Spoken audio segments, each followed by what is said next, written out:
નમસ્કાર દર્શક મિત્રો, મંતવ્ય ન્યૂઝ સાથે હું છું શિવાંગીની. સ્વાગત છે આપનું મંતવ્યમાં. ધ્યાનમાં વાત કરી બ્રેકિંગ ન્યૂઝ સામે રાષ્ટ્રીય અમદાવાદ તરફથી. અમદાવાદમાં આઈટીનું મેગા ઓપરેશન. માણેકચંદના ડીલર મુસ્તફા શેખને ત્યાં આઈટીની તવાઈ. પાલડી કાલુપુર આશ્રમ રોડ પર દરોડાનો મામલો. મુસ્તફા શેખ અને તેમના ભાગીદારોને ત્યાં તપાસ હાથ ધરવામાં આવી છે. કુલ 14 સ્થળો પર દરોડા અને સર્વેની કામગીરી હાથ ધરાઈ છે. મુસ્તફા શેખનું ગ્રુપ બિલ્ડિંગ લાઇન સાથે સંકળાયેલું છે. તપાસના અંતે મોટો દલ્લો મળી આવે તેવી પણ શક્યતા સેવવામાં આવી રહી છે. અમદાવાદમાં આઈટીનું મેગા ઓપરેશન. માણેકચંદના ડીલર મુસ્તફા શેખને ત્યાં તવાઈ. આઈટી દ્વારા તપાસ હાથ ધરવામાં આવી છે. માણેકચંદના ડીલર મુસ્તફા શેખને ત્યાં આઈટીના દરોડા. પાલડી કાલુપુર આશ્રમ રોડ પર દરોડા પાડવામાં આવ્યા છે. કુલ 14 સ્થળો પર દરોડા અને સર્વેની કામગીરી હાથ ધરાઈ છે. ઉલ્લેખનીય છે કે મુસ્તફા શેખનો ગ્રુપ બિલ્ડિંગ લાઇન સાથે સંકળાયેલ છે. મુસ્તફા શેખ અને તેમના ભાગીદારોને ત્યાં આઈટી વિભાગની તપાસ હાથ ધરાઈ છે. તપાસના અંતે મોટો દલ્લો મળી આવે તેવી પણ સંભાવના વ્યક્ત કરવામાં આવી રહી છે. અમદાવાદમાં વધુ એક વખત આઈટીનું મેગા ઓપરેશન. માણેકચંદના ડીલર મુસ્તફા શેખને ત્યાં તવાઈ બોલાવવામાં આવી છે. વાત કરીએ અંગે જ માહિતી માટે વિશાલ મહેતા આપણી સાથે જોડી ગયા છે. વિશાલ, જે રીતે અમદાવાદમાં વધુ એક વખત આઈટીનું મેગા ઓપરેશન, માણેકચંદના ડીલરના ત્યાં તવાઈ બોલાવવામાં આવી છે. વિશાલ,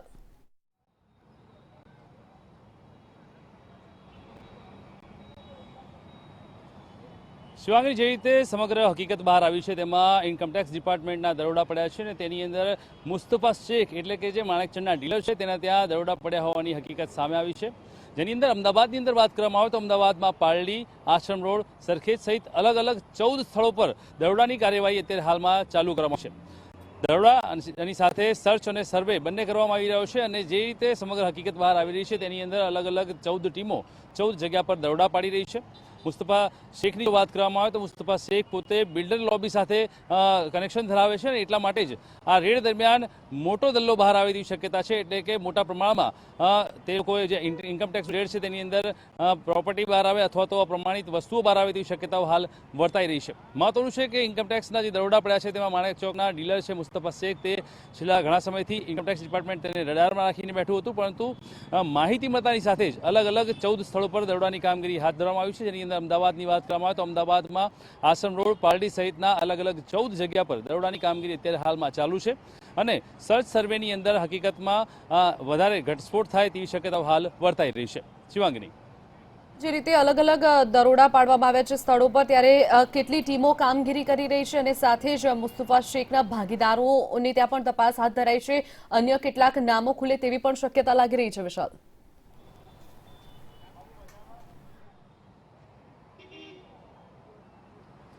ચોક્કસથી શિવાંગની, જે રીતે મુસ્તફા શેખ જે માણેકચંદના ડીલર છે, મહત્વનું છે કે મુસ્તફા શેખની મિલકતને લઈને આઈટી ડિપાર્ટમેન્ટ છેલ્લા ઘણા સમયથી બાજ નજર રાખીને બેઠું હતું અને જે રીતે તેમને ટીપ મળી તેના આધારે અલગ અલગ 14 ટીમો બનાવી અને 14 સ્થળો પર દરોડાની કામગીરી શરૂ કરવામાં આવી છે. જેમાં ખાસ કરીને અમદાવાદની વાત કરવામાં આવે તો અમદાવાદની અંદર પાલડી, આશ્રમ રોડ અને ખાસ કરીને અલગ અલગ વિસ્તારોની અંદર રેડની કાર્યવાહી અત્યારે હાલ ચાલુ છે. અલગ અલગ જગ્યાએ ટીમના તમામ લોકો જોડાયેલા છે. લગભગ 14 ટીમને 70થી વધારે ઇન્કમટેક્સના કર્મચારીઓ જોડાયેલા છે અને તમામ ટીમ દ્વારા સર્ચ અને સર્વેની કામગીરી હાથ ધરવામાં આવી છે. સાથે જ ઇન્કમટેક્સની તપાસમાં જે બહાર આવ્યું છે કે ઇન્કમટેક્સમાં જે રીતે મુસ્તફા શેખ છે તે બિલ્ડર લોબી સાથે સંકળાયેલા છે, એટલે ચોક્કસથી તેની અંદર મોટો ઘટસ્ફોટ થાય અને તપાસમાં મોટા ખુલાસા થાય તેવી શક્યતાઓ હાલ વર્તાઈ રહી છે. ચોક્કસથી વિશાલ, જે રીતે હાલ તપાસ હાથ ધરવામાં આવી છે, 14 અલગ અલગ સ્થળો છે, એટલે લગભગ કેટલો લાંબો સમય સુધી આ દરોડા ચાલી શકે છે?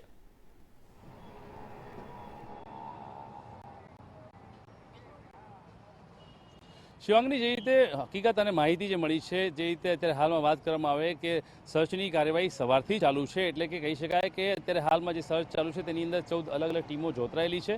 અત્યારે તપાસને લઈને લગભગ 4 થી 5 કલાકથી આ રેડ અને સર્ચની કાર્યવાહી ચાલી છે. સર્ચ અને અત્યારે હાલમાં મહત્વના દસ્તાવેજો અને પુરાવાની સહિત મુસ્તફા શેખ છે તેના કોની સાથે કનેક્શનો છે, અન્ય કેટલા વેપારીઓ, બિલ્ડરો આની જોડે સામેલ છે,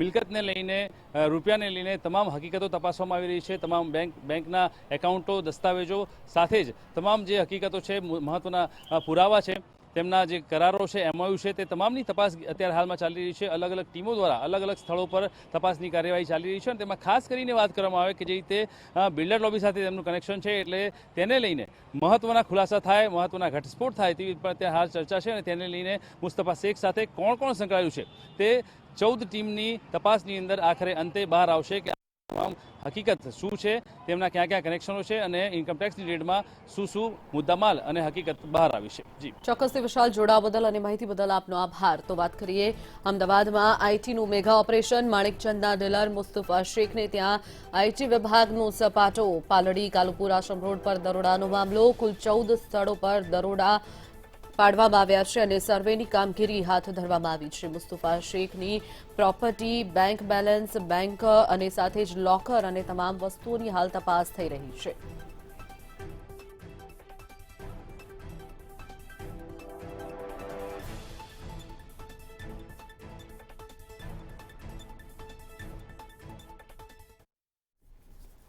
વધુ એક બ્રેકિંગ ન્યૂઝ સામે આવ્યા છે. કૃષિમંત્રી રાઘવજી પટેલનું નિવેદન સામે આવ્યું છે. કૃષિમંત્રી રાઘવજી પટેલનું નિવેદન સામે આવ્યું. ટેકાના ભાવે ગેરરીતિ થશે તો પાસા હેઠળ કાર્યવાહી કરવામાં આવશે. ખાતર માટે ખેડૂતોને હેરાનગતિ ન થાય તે માટેના પણ પ્રયાસો સરકાર તરફથી કરવામાં આવશે.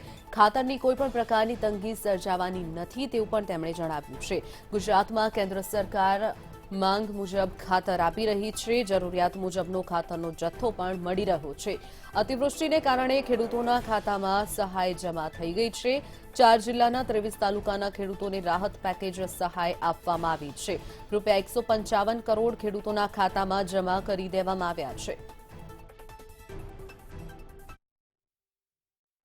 જે કોઈ વ્યવસ્થિત રીતે અત્યારે તો કામ ચાલુ છે, પણ કદાચ ક્યાં ગેરરીતિ માલુમ પડશે તો રાજ્ય સરકારે એવી ગેરરીતિ કરનાર લોકો સામે પાસા હેઠળ કાર્યવાહી કરવાનો પણ નિર્ણય કર્યો છે, જેના પરિણામે ખેડૂતોની મગફળીની ખરીદીમાં કોઈ ગેરરીતિ ન કરી શકે. અત્યારે ક્યાંય ખાતરની અછત નથી. ખાતર ખેડૂતોની જરૂરિયાત મુજબ મળી રહ્યું છે. કેન્દ્રમાંથી જથ્થો પણ આપણને મળી રહ્યો છે અને માનનીય મંત્રી શ્રી માંડવિયા સાહેબે અમને ખાતરી આપી છે કે ગુજરાતના ખેડૂતોને રવિ પાકમાં ક્યાંય ખાતરની તકલીફ નહીં પડવા દે. કે સમગ્ર પશ્ચિમ ભારતમાં પ્રથમ વખત આપણા ડાંગ જિલ્લાને પ્રાકૃતિક ખેતીના જિલ્લા તરીકે જાહેર કરવામાં આવનાર છે. આવતી 19મી તારીખે નામદાર રાજ્યપાલના હાજરીમાં કાર્યક્રમ થનાર છે અને જેમાં આ જાહેરાત થશે. મને કહેતા આનંદ થાય છે કે ડાંગ જિલ્લામાં ખેડૂતો રાસાયણિક ખાતર અને જંતુમુક્ત ખેતીનો અભિગમ અપનાવી રહ્યા છે. ખેડૂતોને 20 કિલોના 1110 રૂપિયાથી ઓછા ભાવ ન મળે અને ખેડૂતને મગફળીના વેચાણમાં આર્થિક રીતે નુકસાની ન જાય એટલે ઓછામાં ઓછા આટલા ભાવે સરકાર ખરીદી કરે એના માટેનું સરકારનું આયોજન છે. પણ મને કહેતા આનંદ થાય છે કે ઇતિહાસમાં પણ ન મળ્યા એવા ભાવ ચાલુ વર્ષે ગુજરાતના ખેડૂતોને મગફળીના મળી રહ્યા છે. ગઈકાલે જામનગર માર્કેટિંગ યાર્ડમાં 1600 રૂપિયાના 20 કિલોના ભાવે મગફળી વેચાણી છે. વધુ એક બ્રેકિંગ ન્યૂઝ સામે આવ્યા છે. બનાસકાંઠા તરફથી બનાસકાંઠાના દિયોદરમાં જીઆઈડીસીમાંથી અનાજ કૌભાંડ ઝડપાયું છે. ખાનગી ગોડાઉનમાંથી અનાજનો જથ્થો ઝડપાયો છે. સસ્તા અનાજની દુકાનનું અનાજ ઝડપાયું છે. ઘઉં અને ચોખાના 700 જેટલા કટ્ટા મળી આવ્યા છે. પુરવઠાની ટીમ લાખોનો જથ્થો સીઝ કર્યો છે. જથ્થો સીઝ કરી વધુ કાર્યવાહી હાથ ધરવામાં આવી. જથ્થો લાખણી ગોડાઉનથી દિયોદર આવ્યો હોવાનું પણ ખુલ્યું છે. દિયોદરના અનાજ માફિયાઓ સામે કડક કાર્યવાહીની માંગ ઉચ્ચારવામાં આવી છે. દિયોદરની જીઆઈડીસીમાંથી અનાજ કૌભાંડ ઝડપાયું. સસ્તા અનાજની દુકાનનું અનાજ, ઘઉં અને ચોખાની લગભગ 700 જેટલા કટ્ટા ઝડપાયા છે. પુરવઠાની ટીમ લાખોનો જથ્થો સીઝ કર્યો છે. જથ્થો સીઝ કરી અને વધુ કાર્યવાહી હાથ ધરવામાં આવી છે. આ ઉપરાંત દિયોદરના અનાજ માફિયાઓ સામે કડકમાં કડક કાર્યવાહી કરવામાં આવે તેવી પણ માંગ ઉચ્ચારવામાં આવી છે. ઉલ્લેખનીય છે કે સસ્તા અનાજની દુકાનમાં જે અનાજ આપવામાં આવે છે તે લોકો સુધી પહોંચવાની જગ્યાએ જે કૌભાંડ સામે આવ્યું છે ત્યારે અનાજ માફિયાઓ સામે કડક કાર્યવાહીની માંગ ઉઠી છે.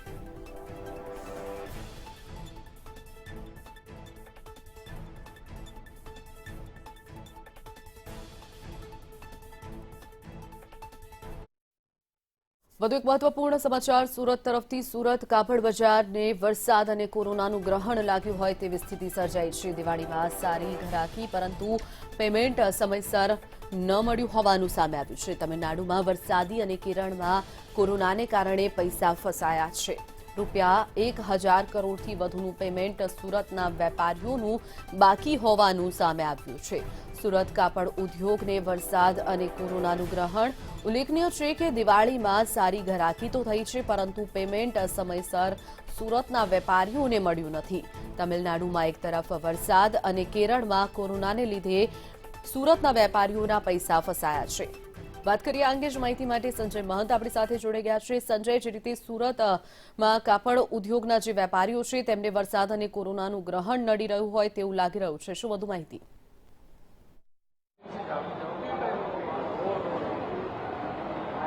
સુરતની વાત કરીએ તો કોરોનાને લીધે 2 વર્ષથી કાપડ ઉદ્યોગમાં વેપાર થઈ નહોતો રહ્યો, વેપારીઓને ખોટ થઈ રહી હતી। ત્યારે આ વખતે દિવાળીની સારો વેપાર મળ્યો છે। સારી એક આશા અપેક્ષાઓ, એક ઉમ્મીદ હતી કે હવે વેપાર ધીમે ધીમે બેઠો થઈ જશે, પરંતુ દક્ષિણ ગુજરાતમાં જે પરિસ્થિતિ છે, ખાસ કરીને તમિલનાડુ અને કેરળની જે પરિસ્થિતિ છે તેની સીધી અસર સુરતના કાપડ ઉદ્યોગ પર થઈ છે। પેમેન્ટ સમયસર નથી આવ્યું, એક સૌથી મોટો પ્રશ્ન ઉપસ્થિત થઈ રહ્યો છે। આપ જણાવો, કેટલા પૈસા આપના ફસાયા છે જે હજી સમયસર મળ્યા નથી? અત્યારે તમિલનાડુ અને કેરળની સ્થિતિ જે છે ને નાજુક છે, કારણ પૂર આવી ગઈ છે। ત્યાં દિવાળી પહેલાંના પૈસા લોકોના ફસાયેલા છે, પૈસા આવતા નથી। મને નથી લાગતું બીજા 2 મહિના 3 મહિના આમાં લાગશે પૈસા આવવામાં। દિવાળીનો એક સારો વેપાર સાઉથમાંથી પણ મળ્યો હતો, પરંતુ પૈસા નહીં આવતા અત્યારે કેવી અસર જોવા મળે?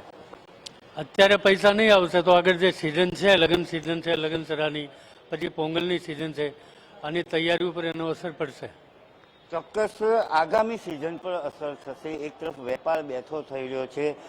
आप बताइए किस प्रकार से नुकसान हो रहा है, क्योंकि केरल और तमिलनाडु की जो स्थिति है हाल? हमारा जो बिजनेस है 2-3 साल के बाद सबसे अच्छा बिजनेस दिवाली सीजन हमारे को मिला था, लेकिन दिवाली के बाद जो केरला में, जो तमिलनाडु में जो बारिश के चलते जो नुकसान हुआ है उसका इफेक्ट अब हमारे सूरत कपड़ा मार्केट में देखने को मिल रहा है। यहाँ पे अभी पैसे की क्राइसिस हो रही है। वो पैसे की क्राइसिस के चलते जो हम यहाँ पे माल परचेज नहीं कर पाएंगे तो आगे जो पोंगल की सीजन है उसके ऊपर इफेक्ट पड़ेगा, जो मैरिज की सीजन है उसके ऊपर इफेक्ट पड़ेगा। लेकिन अब ये एक मंडी का इस टाइप से है, बाकी मंडी के हिसाब से हमारे को ये उम्मीद है कि अच्छा बिजनेस अभी दिवाली के बाद भी हमारे व्यापार को मिलेगा। दक्षिण भारतની क्राइसिसની અસર જોવા મળી રહી છે। आप बताइए कि अभी पैसे नहीं आ रहे हैं तो आने वाली सीजन में कौन कौन से मतलब इफेक्ट होगी, क्योंकि अभी शादी की सीजन चालू है, एक अच्छे व्यापार की आशा है अभी भी? देखिए, कोरोना काल के बाद में ये बहुत बढ़िया सीजन हमारे हाथ में आई थी। अपने अगस्त के और दीपावली की जो थी सीजन लग्न सराय की, तो ये हमको उम्मीद थी कि बहुत अच्छा काम, और हमारा काम भी बहुत अच्छा हुआ है। लेकिन जैसे ये दीपावली का हमारा पेमेंट का टाइम भी हो गया था एक तो, और दूसरे बात हमने उनको फ़ोन किया पेमेंट, तो बोलते हमारे यहाँ पे तो बाढ़ आई हुई है, हम घर से बाहर भी नहीं आ सकते। तो उन्होंने हमको बाढ़ का फोटो भेजे, व्हाट्सएप भेजे, अभी हम क्या करें। तो एक बार जो चैन सिस्टम जो व्यापार चलता है वो एक बार चैन अटक गई है। लगभग वहाँ के तमिलनाडु के 25-30 जिले प्रभावित हुए हैं, तो ये आगे एक बार थोड़ी तकलीफ रहेगी यहाँ पे सूरत में। रंगनाथ जी, आप ये बताइए कि सूरत की कपड़ा उद्योग की अगर बात की जाए तो कितने पैसे सबके मिला के फंसे हुए हैं, और जब ये 1000 करोड़ से ज़्यादा के पैसे हैं तो नहीं आने से क्या हो सकता है? देखिए, सूरत में दीपावली के बाद में जस्ट लग्न सरा और पोंगल की सीजन शुरू होती है, लेकिन दीपावली के पहले जो भी हमारा माल गया था इस बार अप्रत्याशित तेजी थी कपड़ा सेगमेंट, ऑल कपड़ा सेगमेंट में, और खरीदी बेची हुई 12,000 करोड़ से क्रॉस व्यापार हमने यहाँ क्रॉस कर लिया 60 दिन में। तो वो पैसा जो भी है ऑल ओवर इंडिया सब मंडियों में गया, लेकिन तमिलनाडु और केरला यहाँ पे करीबन 1500 करोड़ का व्यापार होता है दीपावली का पर्टिकुलर। तो तमिलनाडु में और केरला में बारिश होने से, दीपावली के दिन से तमिलनाडु में बारिश से 25 जिलों में तो तबाही मच गई थी, और लोगों का जनजीवन अस्त व्यस्त हो गया, और उसको व्यस्त होने में भी अभी 10-15 दिन और लगेगा। तो कुल मिला के जो हमारा माल गया उस पैसे को आने में काफी तकलीफ होगी। और रही बात पोंगल की जो सीजन है, ये 1200 करोड़ का हम व्यापार करते हैं पोंगल की सीजन का, 14 जनवरी पोंगल है। तो ये साउथ की सीजन है, साउथ में आंध्र, तेलंगाना, तमिलनाडु, कर्नाटक एंड केरला, ये 5 स्टेट है, जिसमें 2 स्टेट में प्रॉब्लम है, तमिलनाडु एंड केरला। तो यहाँ का व्यापार भी प्रभावित होगा। 400 करोड़ की सीजन पोंगल की है, ये 2 मंडियों की, 2 स्टेट की, तमिलनाडु एंड केरला की, वो इफेक्टेड होगी 40%। प्लस जो माल गया है वो पेमेंट भी हम अभी नहीं मांग सकते, क्योंकि व्यापारी अभी बाढ़ में फंसे हैं, तो उनसे व्यापार की बात करना बेमानी है। तो कुल मिला के आने वाली सीजनें हैं उस पर हमारे सूरत कपड़ा व्यापारों का इफेक्टेड होगा। जैसे लग्न सराय की सीजन है, वैसे तो जून जुलाई तक लग्न सरा, और ये लग्न सरा अभी से लेके जून जुलाई तक 18 से 20 हजार करोड़ का व्यापार है। लेकिन ये 2 महीने का जो व्यापार है लग्न सरा का 5,000 करोड़ का, इसमें अगर पैसा लोगों को नहीं आएगा तो ये उसका इफेक्टेड होगा। સુરતના કાપડ ઉદ્યોગને 2 વર્ષ પછી એક સારો વેપાર મળ્યો હતો, પરંતુ દક્ષિણ ભારતમાં ખાસ કરીને તમિલનાડુ અને કેરળની જે સ્થિતિ ઉત્પન્ન થઈ છે એ સ્થિતિના લીધે ભારે ખોટ અત્યારે સહન કરવી પડી રહી છે. ખાસ કરીને જૂના પૈસા નથી આવી રહ્યા, ત્યારે આવનારા દિવસોમાં જે પોંગલની સિઝન આવી રહી છે એ સિઝનમાં પણ વેપાર મળશે કે કેમ તે એક ચિંતા સુરતના વેપારીઓને હાલ સતાવી રહી છે. ચોક્કસથી સંજય, જોડાવ બદલ અને માહિતી બદલ આપનો આભાર. તો વાત કરીએ સુરત કાપડ ઉદ્યોગને વરસાદ અને કોરોનાનું ગ્રહણ લાગ્યું હોય તેવું લાગી રહ્યું છે. દિવાળીમાં સારી ગ્રાહકી થઈ, પરંતુ પેમેન્ટ અટકી ગયું છે.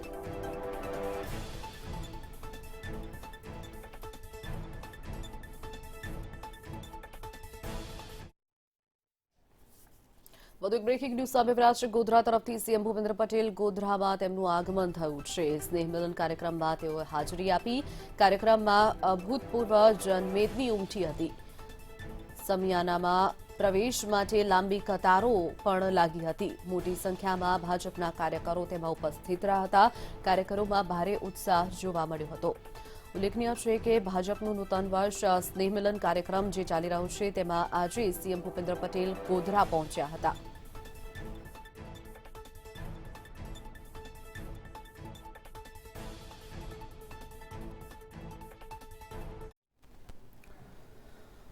વધુ એક મહત્વપૂર્ણ સમાચાર સામે રહ્યા છે. કોંગ્રેસનું જનજાગરણ અભિયાન, તેનો આજે બીજો દિવસ છે. હિંમતનગરમાં કોંગ્રેસનું જનજાગરણ અભિયાન, પ્રદેશ પ્રભારી રઘુ શર્મા તેમાં હાજર રહ્યા હતા. હિંમતનગરમાં રઘુ શર્માની સાથે સાથે અમિત ચાવડા અને પરેશ ધાનાણી પણ હાજર રહ્યા હતા. સભ્ય નોંધણી કાર્યક્રમમાં પણ તેઓ ઉપસ્થિત રહ્યા હતા. ગઢોડા ગામે સભાસદ નોંધણીની શરૂઆત કરવામાં આવી. ગઢોડા ગામે 75 જેટલા સદસ્યોની નોંધણી કરાઈ છે.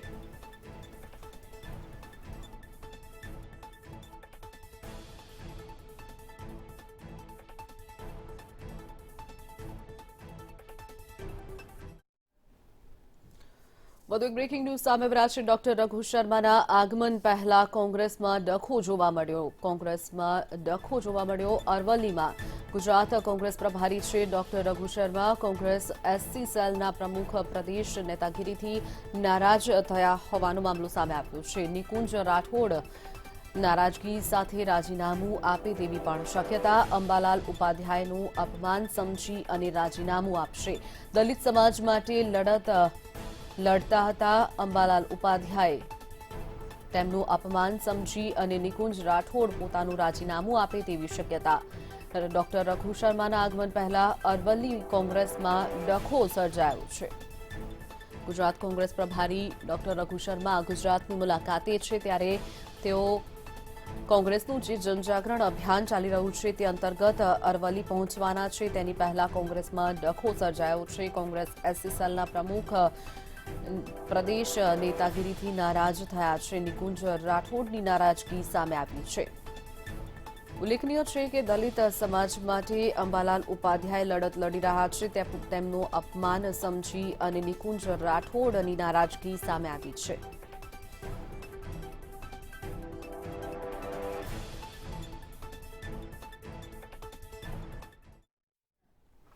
વધુ એક બ્રેકિંગ ન્યૂઝ સામે આવ્યા છે. મોરબી તરફથી મોરબીમાં જે 600 કરોડનું ડ્રગ્સ ઝડપાવાનો મામલો સામે આવ્યો છે તે ત્રણેય આરોપીઓને આજે કોર્ટમાં રજૂ કરાશે. મોરબીની કોર્ટમાં આરોપીઓને રજૂ કરાશે. એટીએસ આરોપીઓને કોર્ટમાં રજૂ કરશે. ઝીંઝુડાથી ઝડપાયું હતું 600 કરોડનું ડ્રગ્સ. મોરબીના ઝીંઝુડામાંથી ઝડપાયેલ ડ્રગ્સનો મામલો.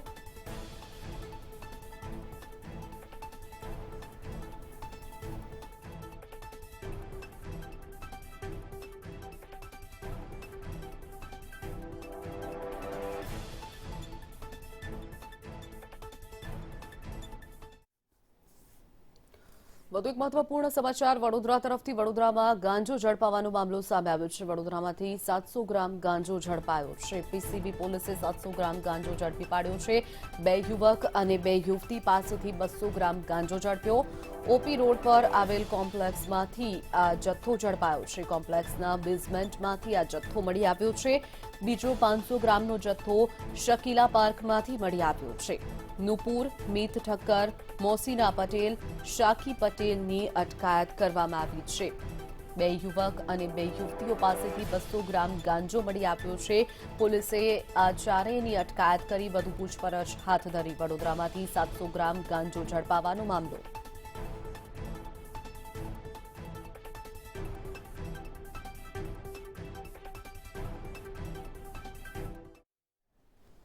વાત કરીએ ગાંધીનગરની. ગાંધીનગર અખિલ ગુજરાત નગરપાલિકાના કર્મચારી મહામંડળ દ્વારા 3 દિવસ સુધી ફરજ પર કાળી પટ્ટી ધારણ કરી વિરોધ કરાશે. મહત્વનું છે કે પડતર પ્રશ્નોના નિરાકરણ લાવવા અલ્ટિમેટમ પાઠવવામાં આવ્યું હતું, પરંતુ નિરાકરણ ન આવતા વિરોધ કરાશે. તો રાજ્યની તમામ નગરપાલિકાઓના કર્મચારીઓને સરકારી કર્મી જાહેર કરાય તેમજ 70%થી વધુ રોજમદારોની ખાલી પડેલી જગ્યા પર રોજમદારોની ભરતી કરવાની માંગ પણ કરવામાં આવી છે.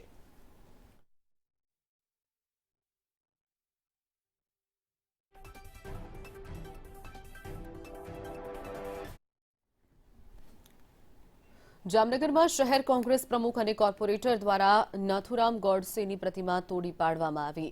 હિન્દુ સેના દ્વારા 15 નવેમ્બરના રોજ નાથુરામ ગોડસેની પ્રતિમા મૂકવામાં આવી હતી. અગાઉ પણ કોંગ્રેસે ગાંધીજીના હત્યારા ગોડસેની પ્રતિમાનો વિરોધ કર્યો હતો. ત્યારે પ્રતિમા મૂકવાની સાથે જ શહેર પ્રમુખ વિરેન્દ્રસિંહ જાડેજા તથા કોર્પોરેટર ધવલ નંદાએ તેને તોડી પાડી હતી.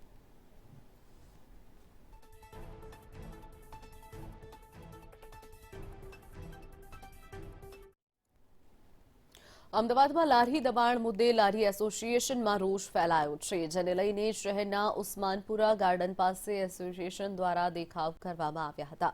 બેનર સાથે સૂત્રોચ્ચાર કરી એસોસિએશન વિરોધ નોંધાવ્યો છે. સાથે જ પરિપત્ર પાછો ખેંચવાની માંગ કરવામાં આવી છે. જો ન્યાય નહીં મળે તો આંદોલન કરવાની પણ ચીમકી ઉચ્ચારવામાં આવી છે.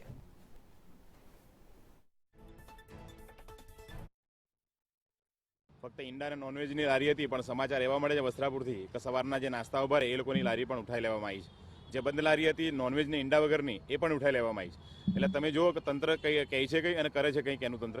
એટલે અમે આ આંદોલન ઉગ્ર બનાવવા જઈ રહ્યા છે. આજે અહીંયા તમામ લોકો ચર્ચા કરીને બપોર સુધીમાં હાઈકોર્ટમાં પહોંચવાની અમે તમામ લોકો તૈયારી કરી રહ્યા છે. સાથે સાથે તમામ લોકો અહીંયા ભેગા થઈ રહ્યા છે અત્યારે, અને તમામ લોકો સાથે મળીને જે નિર્ણય કરશે અને કાલથી અમે ઉગ્ર આંદોલન કરવા જઈ રહ્યા સરકારની સામે, તંત્રની સામે. કોઈ પણ સંજોગોમાં આ પ્રકારના તાનાશાહી અમે નહીં ચલાવી લઈએ. અમદાવાદમાં યોજાયેલા લોક ડાયરામાં ઉર્વશી રાદડિયા પર રૂપિયાનો વરસાદ કરવામાં આવ્યો. તો બીજી તરફ અમેરિકાના એટલાન્ટામાં કાર્યક્રમ યોજાયો હતો, જેમાં કીર્તિદાન પર પણ ડોલરનો વરસાદ કરાયો છે. મહત્વનું છે કે કીર્તિદાન અમેરિકામાં પણ સૌરાષ્ટ્રની જેમ જ ધૂમ બોલાવી હતી. આ દરમિયાન તેઓએ હિન્દી ફિલ્મી ગીત પણ રજૂ કર્યા હતા.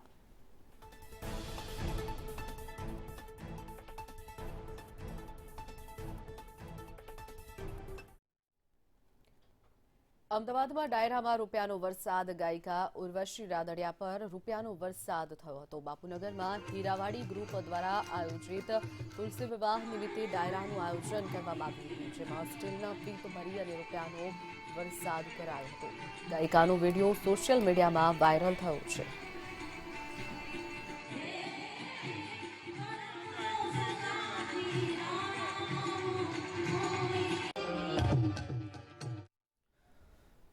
વાત કરીએ અમરેલીની. અમરેલીમાં એસટી બસ અને કાર વચ્ચે અકસ્માતની ઘટના બની હતી. ધારી અમરેલી હાઈવે પર જર ગામના પાટિયા પાસે આ અકસ્માત સર્જાયો હતો. લગ્ન પ્રસંગમાં જઈ રહેલી આ અકસ્માતનો ભોગ બની હતી આ કાર, જેમાં 2 વ્યક્તિનો આબાદ બચાવ થયો છે.